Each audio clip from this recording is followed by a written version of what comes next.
My name is Matthew, and I am your host. And we have not just one, not just two, but three special guests today.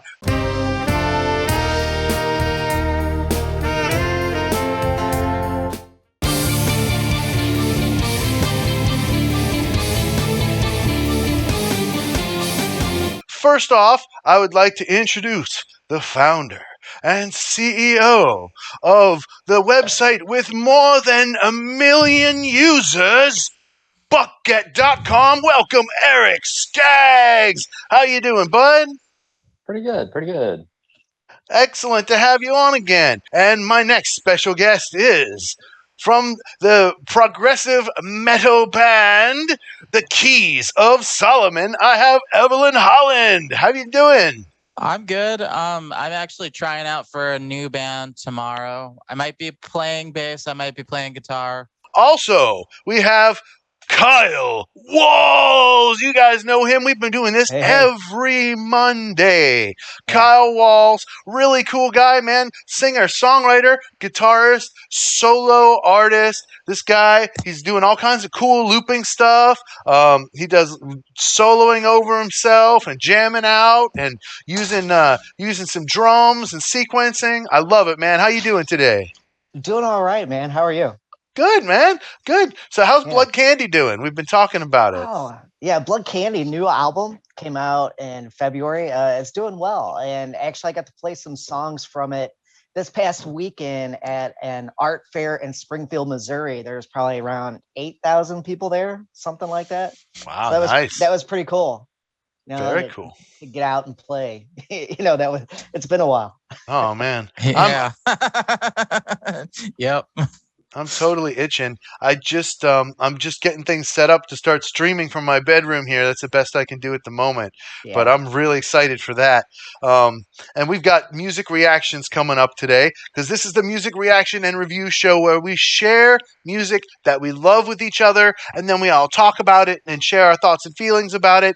Maybe discuss the musicality of the things we like, the things we didn't like, all that good stuff. And so I'm going to go first. Kyle, we've talked about this a couple of times and haven't actually done it yet. So we're going to do this today. This is actually live from, I believe, New York in 2000.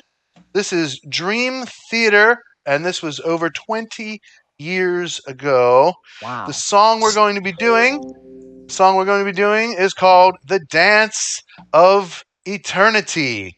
I got it all sent over to you guys now. This is Dream Theater's most epic instrumental to date at this time, possibly in their career. And it's just so awesome. May I interject? Please. Yeah, this I've actually tried to learn parts from, and I've actually gone over it quite a bit and studied it as a piece. It's a lot, but yeah, I'd just like to say and reiterate, it's fantastic musical, and it flows and it's well written. Yeah. Good. I'm glad to hear you like it. Without further ado, Musicians Panel reacts to Dream Theater, The Dance of Eternity, live from Metropolis 2000. Here we go!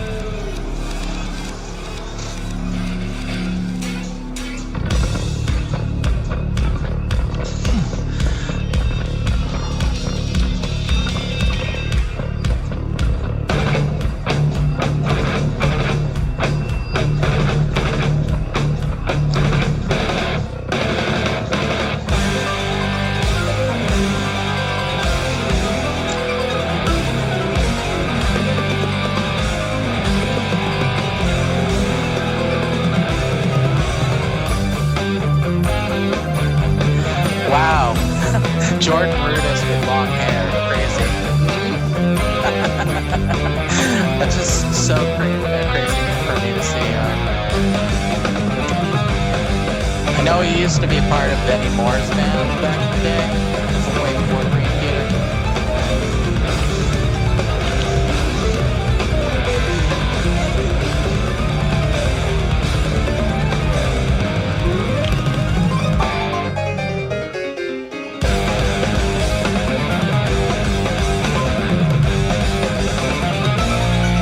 Oh yeah, it's that Portnoy attitude. I love his shows and his family.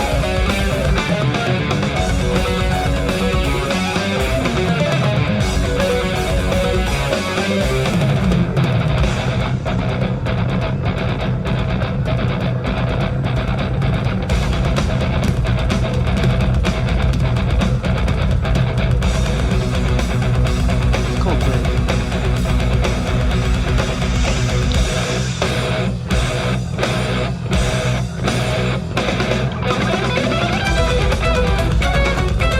That lick right there that John is playing is so hard. I mean, I'm kind of obsessed over that lick. Yeah, the preceding lick. He can only reach like 7 or 8 frets. It's not that much.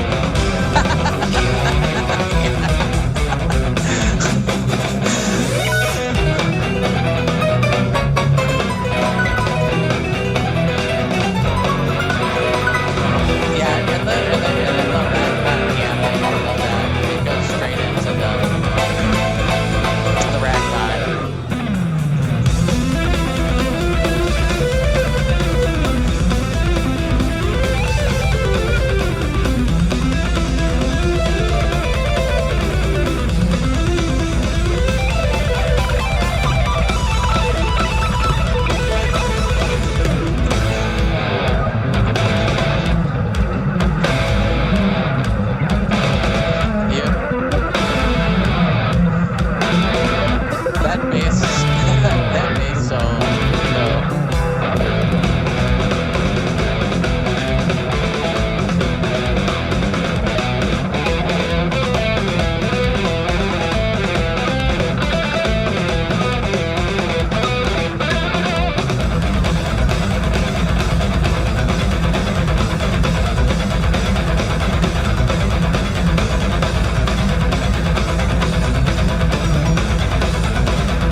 Never mind you. That was live. Yeah, that was from the tour for that album, I believe, right? Okay, Kyle. That was for you, man. I want your first time reaction to Oh, hearing that song. okay. I haven't heard a lot of Dream Theater, and I'm gonna be honest. I really need to be in a certain, I guess, mood is a simple way to describe it. To listen to music like that, it reminds me like if Rush and Zappa got together and it and they didn't have the sense of humor of Zappa, but the virtuosity of Zappa. That's what I kept thinking of. It's like, what, Frank would have loved this or totally hated it or played something more complicated to make fun of them, or all of the above, because that was the Zappa way to to do things Yeah, sometimes. he loved to troll on everybody. Yeah. I, I don't know, for me, like I mentioned, to get in a mood personally, I have to be in a mood where I'm really wanting virtuosity, as opposed to something I could, whistle later. Like if like for a situation like this is like perfect. To give you something, because this isn't, I wouldn't even call this as a song. This was definitely a composition with all the different movements and pieces of things going on. Yeah, that's a lot to take in. Like Evelyn said at the beginning, like there's a lot going on. It's like I'm trying to pick different pieces. To me, what's interesting hearing something like that, how much you remember. Because I like I said, I was having all these memories and stuff. So I would be curious to see, like, after hearing something that's very dense with a lot of different pieces to it, what people remember. Because I know some of you mentioned like learning to play parts of this and things like that. So I'm just curious, what specific parts you remember, or what stands out like that? I would say that really midsection stretchy lick that I pointed out, just because I've kind of obsessed over that part, because it's like one of the hardest parts to play in the song. Yeah, I mean, it's like Right. it's like playing, at a classical level, essentially, and in a rock context, of course. Yeah.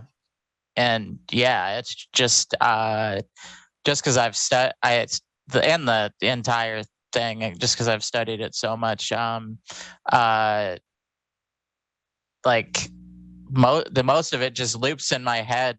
At random times, if I don't have something else stuck in my head already, just because I've studied it so much. Right. Another artist that came to mind, Al Di Meola. Thinking of the guitar playing and the just kind of run, and like I said, yeah, I can overuse the word virtuosity, because, and that's something Dream Theater is obviously known for. But wow, that's a lot to say. Hey, Kyle, here's this thing you haven't heard. Give us some comments. That's hard to pick and choose, because there's, and for people that don't know music, you could probably pick like about 45 to 30 seconds at a time of different things. Kind of like if you were listening to like a classical symphony that's like more like 40 minutes long, compact that to 6 minutes, and you got a lot more density of things you could pick and choose to focus on. To me, the part that really stood out was that groove. I thought that Yes. groove was kind of cool. And to me, that was something that got me moving, as opposed to just made me want to sit down and watch. But I know music like this is intended to sit and appreciate, as opposed to like jump off the stage and punch your friend. I mean, it's not exactly the easiest music to dance to. Let's put it that way. Oh, right. I mean, there's 100. I think I saw a video where a drummer went through all the changes in the song, and there was like over 110. Wow. Yeah, like between different time signatures. I think it ends on like 6/8 or something like that, and then the next song is 4/4, which it oddly flows. I don't know how that's possible, but yeah. What do you think, Eric? You haven't said anything about this one yet. Well, I don't know what to say. I guess they all seem like pretty good musicians. I've never heard of these guys or heard any of this before. It's all new to me. All right, well that's cool. I don't know how the reaction thing. I'm still trying to understand what we're doing here. Just talk about what you think. Like, there's no right or wrong. I think they're really good musicians. Cool. How's that? they play right notes. Yeah, they As do opposed- good All job. the right notes. They play a lot of them too. And- Okay, thank you, Evelyn Holland. Thank you for being here. Go ahead and check out her YouTube channel. Good music hangs out there. I'll be putting the link in the description later today. Make sure you guys check out buckget.com. We got Eric, really cool guy. Check out his website, and he's got some videos too. We got Kyle Walz and his new album, Blood Candy. Make sure you check that out. Kyle Walz, Kyle Walz on Instagram. Arr. Arr. That's right. Arr, Kyle Walz. We all get to practice our pirate. Yeah. Yes, our. All right. And, if you guys want to check me out more, you got lots of videos on my channel, hundreds of videos I'm uploading daily. In addition, I've got live streams, and then also I've got music lessons, and I'm setting up to do live music performances for you guys. I'm super excited about that. I'll be posting about it. It's really cool putting the sets together right now, doing my final rehearsals, so check me out. Also, you can support me on Patreon at patreon.com/Matthews Music Lesson Studio. That's where you can get the most pull for your requests, right? If you want us to do something, you can join there, message me directly on Patreon and say, hey, I would like you to see you cover this, or I'd like to see you blah, blah, blah, blah, blah, blah, blah. I'd like to see you react to this, whatever. And of course, music lessons from me at MatthewsMusicLessonStudio.com, where you get to be the one to record the lesson on your device. Keep it forever. If you delete it, you can just go back to Zoom and just download it again. It's yours. You can't lose it. It's so cool. So make sure you guys check me out there, MatthewsMusicLessonStudio.com. Get your bucks at bucket.com. Yeah. And I'll see you guys next time. Thank you guys all for being with me. Thank you for watching. Everybody, thank you so much. And I'll see you guys next time on The Sound Live.